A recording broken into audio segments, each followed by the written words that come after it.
ये हाजिरी भी हुई है, अंदर से गिरफ्तार कर रहे हैं। ये देख लें, अंदर से गिरफ्तार कर रहे हैं। रावलपिंडी में जो है वो लाहौर हाईकोर्ट में इसकी लिस्ट है। ये हरकत मत करें।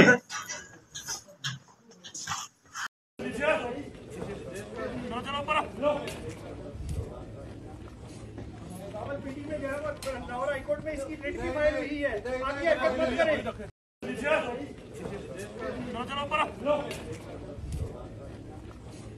रावलपिंडी में जो है वो लाहौर हाईकोर्ट में इसकी लिस्ट की फाइल हुई है। आगे हरकत मत करें। लाहौर हाईकोर्ट में इसकी लिस्ट की फाइल हुई है। आगे हरकत मत करें। ये हरकत मत करें।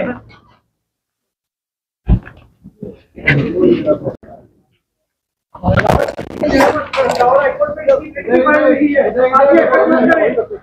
ये हरकत मत करें। से लगा रहे हैं कि आरओ ऑफिस के अंदर से एक जाजेब सती साहब, जो लितासत सती साहब के सिकंदर थे, उनको पुलिस ने बड़ी बेरहमी से गैर कानूनी तौर पर गिरफ्तार किया।